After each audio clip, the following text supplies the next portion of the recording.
दिनैहाय जोङो 8 मार्च बुहुमनां आइजो सान। बे बुहुमनां आइजो सानाव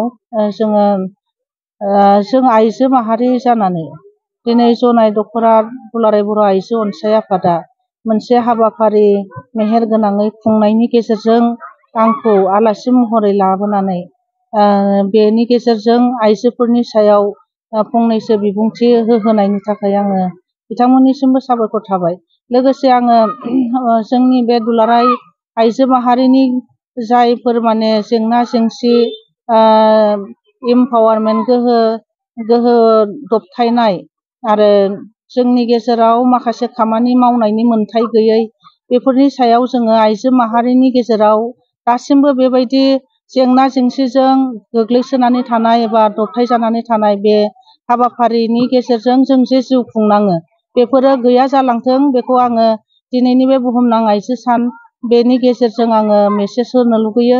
आरो आं सानो जे जोंनि आइजो माहारियाबो जाय मुगाजों जोङो चेलेन्ज नांनानै खामानि मावनो ओंखारदों, बे खामानि मावनो ओंखारनायाव आइजो माहारिया गावनि सोलोंथाइनि गेजेरजों सांग्रांथिजों जोङो गावनि हाबाफोरखौ मावनानै बुहुमाव सासे गोरों आइजो एबा सासे इडुकेटेड आइजो महरै जोङो सिनायथि होनो हायो।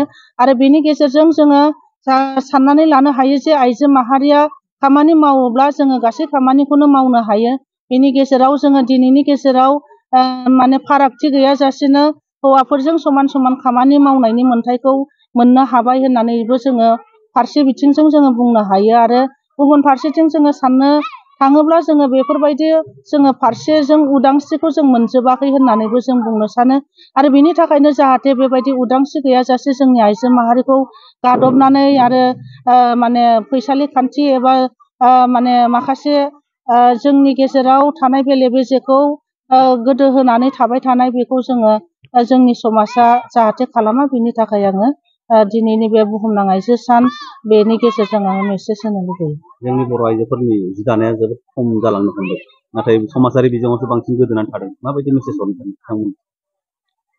दिनैनि बर' आइजोफोरखौ जोङो बुंनांगोन, जोंनि बर' आइजोफोरखौ आङो खावलायनो लुबैदों, जोंनि जि दानाय लुनाय, बे जि दानाय लुनाय बे मोनसे हारिमु, जोबोद मोजां सोद्रोम मोनसे हारिमुनि गेजेरजों बेखौ जोङो गोदोनिफ्रायनो लाखिबोदों। नाथाय दिनैनि दिननि आइजोफोरा थारैनो बे समाजारि बिजोंजों गोदोहाबनानै थानानै जोंनि मावनो गोनां खामानि, न'खरनि माखासे खामानिफोरखौ मावालासिनो बायदिसिना सेरखाय बेरखाय गुलुं गुजुं खालामनानै गावनि न'खर जिउ खुंनायखौबो बे समाजारि बिजोंजोंनो जानो हादों होननानै जों बुंनो हागोन। नाथाय जों सानो जे जोङो जि दानाय लुनायनि गेजेरजोंबो जों न'खर जिउ खुंनो हायो। आरो बेखौ मोनसे राहा लामा हिसाबै बासिना लानानै जोङो जोंनि गेजेराव इन्दि सि दानाय लुनाय बियो जोंनो जोबोद दा बिथिङाव आथिखालाव जोबोद बिफाव लादों आरो बिनि बेसेना बिराद गोबां जाबोदों। आरो बिनि थाखाय जोंनि बर' आइजोफ्रा जाहाथे समाजारि बिजोङाव गोदोहाबना थायालासिनो बे गुबुन जिफोरखौ दानो गोब्राब मोनोब्लाबो इन्दि सि दानाया जोंना जोबोद गोरलै। बेफोरखौ जोङो साफ्रोमबो मानसिफ्रा जेनेबा खामानियाव मुखुब थाग्रा सुबुंफ्रा बेखौ दानो हाया, जोमनो हाया। जोङो माखासे सुबुंफोरा बेखौ दानानै न'खर जिउ खुंनायनि राहा लामा दिहुननो हायोब्ला बेयो मोजां। जेरैहाय जोङो माखासे जोङो डिउटि मावग्रा जोङो आइजोफ्रानो जोङो जेरैहाय दानो गोसो जायोबाबो जों दानो हाया। नाथाय जोंनि खाथियावनो थानाय आइजोफ्रा जेब्ला जोङो दानायखौ नुगोन अब्ला जों बिसोरनिफ्रायनो जोङो लानो हायो। दा बेबायदि खालामोब्ला जोंनि आइजोफोरा हयथ' मोजां खामानिखौनो मावनानै जिउ खुंलांनो हागोन एबा गावखौनो गाव मुखुबथिनि गेजेरजों मोजां हाबा समाजाव मोनसे मोजां बिदिन्थि होनो हागोन, बेखौ जों सानो। दुलाराय बर' आइजो अनसाय आफाद थानायनि उनावबो बिमा गौथुम दाबाय। दुलाराय बर' आइजो अनसाय आफादनि बे खामानि मावनाया लेहेम जादों नामा? बिमा गौथुम दानायखौ जोङो जोंनि जायगायाव जोङो एसे एनै एसेबां माबाखौ जोङो खोनायाखै। नाथाय जोङो बुंगोन दुलाराय बर' आइजो अनसाय आफादनि खामानि मावनाया मिरुआव जेरैबायदि जादों, नाथाय जोंनि धेमाजि जिल्ला दुलाराय बर' आइजो अनसाय आफादा बेनिख्रुइ बांसिन सांग्रां। आरो जों बुंनो हागोन, जोङो जाय खामानिखौ बिमा गौथुमा मावनो हायो बिनिफ्राय जोङो जोंनि धेमाजि जिल्ला दुलाराय बर' आइजो अनसाय आफादा बेनिफ्राय बांसिन मावनो हागोन। आरो जोङो बेबायदि 1986 मायथाइयाव बड'फा उपेन्द्रनाथ ब्रह्मआ जेब्ला जोङो दुलाराय बर' आइजो अनसाय आफादनि मावनां खामानिफोरखौ गोनांथि हिसाबै लानानै जोंनो बे आइजो आफादखौ दानानै होदोंमोन। बिथांनि सानस्रि आरो सान्थौ बिराद माने गोथारथि दङ, बिराद माने सैथोबादि सुबुं। बिथांनि सानस्रिफोरखौ जोङो गोजोर खालामनो साननानै जोङो दिनैसिमबो बिथांनि हाबाफारिनि जायफोर बोसोन बिबुंथि बेफोरो जोंनि गेजेराव सोलिबाय थादों। बे हिसाबै जोङो बिथांनि बोसोनथिजोंनो जोङो समाज हारिमु समाजखान्थि बिथिंफ्राव जोङो जौगानायखौ लाबोगासिनो दङ, मावबोगासिनो दङ।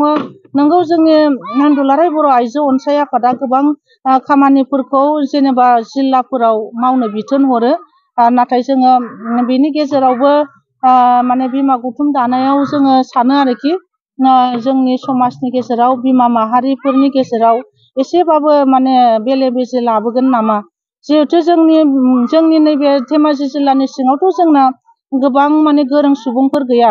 जायफोर सुबुंफोर दङ, बिमा माहारिफोर दङ, बिसोर न'खरनि खामानि मावनानैनो सोलिनानै थाग्रा, हाजिरा हुजिरा मावनानै थाग्रा, गथ' गथाय न'खर माइ खेथि आबाद खेथि मावनानै जाग्रा माने आइजोफोर। बिसोरखौ जोङो माने बिसोरनि गोसोआव बेबायदि गुलुं गुजुं सोना होयोब्ला एसे दुखु मोनलायनाय थागोन नामा। आरो बेबायदि हिसाबै जोङो माने बिमा गौथुम दानायखौ जोङो थोंजोङै जोङो बुङाब्लाबो जोंनि गेजेरावनो मोनसे समाव बेले बेजे लाबोगोन नामा बेखौ साननानैसो जोङो माने सानहरो आरोखि।